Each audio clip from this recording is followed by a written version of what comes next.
মাঝে মাঝে ভাবি যে আর ভিডিওই বানাবো না, কারণ কিছু কিছু জিনিস আছে না বানাইও পারি না। 5 জুলাই ডক্টর মোহাম্মদ ইউনূস সনদ ঘোষণা করলেন। আমি হয়তো প্রথমে ভাবছিলাম উনি অনেক শিক্ষিত মানুষ, নোবেল বিজয়ী মানুষ, একজন স্মার্ট মানুষ, কিন্তু ওনার বক্তব্য শুনে মনে হয়েছে উনি সাধারণ একটা জনগণের চেয়ে অনেক নগ্ন। একটা সনদ ঘোষণা করতে যতটি ওয়ার্ড ব্যবহার করছে তার ভিতরে 2-3 ওয়ার্ড তিনি শুধু যেহেতু, সেহেতু, এবং, মানে এটা কোনো কথা, এই ভাষাগুলো অযথা কেন সে ব্যবহার করবে একটা শিক্ষিত মানুষ? আর ডক্টর মোহাম্মদ ইউনূসকে তো আমিও মনে মনে অনেক ভালো জানতাম, কিন্তু উনি অনেক মিথ্যাবাদী। মিথ্যা কথা কিভাবে বলে? যে সুদ খায় সে মিথ্যা বলতে পারে। বাংলাদেশে এতগুলা ছাত্র মারা গেল, 2000 মারা গেল, 1400 মারা গেল, কেউ 1700 মারা গেল, লাস্টে সে ঘোষণা দিল 1000 মারা গেল। মাথায় কিচ্ছু খেলে না ভাই, মনে হইতেছে বোকার স্বর্গে বাস করতেছি। 2000 মরছে বেটা, তুই 4000 বল, তুই 1000 কেন বললি? তাহলে তো 3200 পুলিশই মারা গেছে। তাহলে কারা যেতে? পুলিশ হত্যা করলো মানুষে, নাকি পুলিশে হত্যা করলো মানুষ, সাধারণ জনগণ? কেমন হইলো কথাটা? মাথায় খেলে না ভাই। আর দ্বিতীয় হইলো, সেই 5 জুলাই আমাদের বড় নেতা, বড় কালা চোখ, আমাদের কালা ভাই, পাঠা ভাই, 4-5 জন বন্ধু লইয়া, একটা বান্ধবী লইয়া কক্সবাজার গেল ঘুরতে, আমেরিকার দালালের সাথে দেশ বিক্রির চিন্তা ভাবনা করার জন্য, দামাদামি করার জন্য।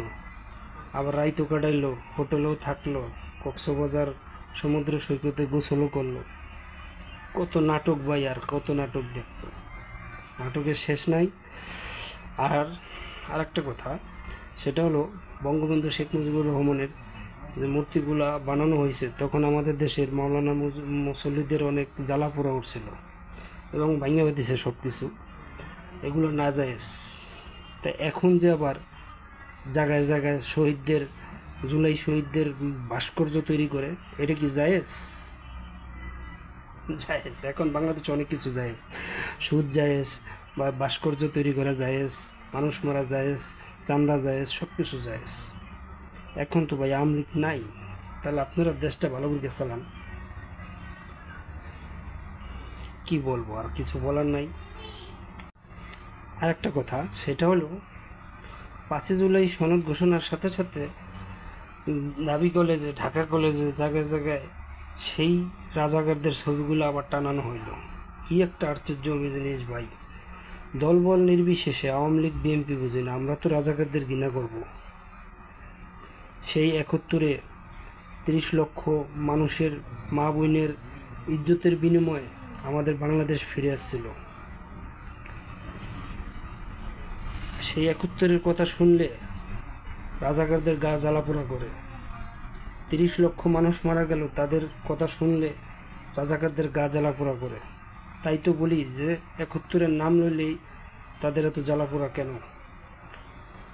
একটা জিনিস ভালো হয়েছে, শেখ হাসিনা যাওয়ার পরে ফুল ফুটলে যেরকম বোঝা যায় ফুলের সৌন্দর্যটা, তো শেখ হাসিনা এবার যাওয়ার পরে বোঝা গেল যে বাংলাদেশে কত প্রকার রাজাকার আছে।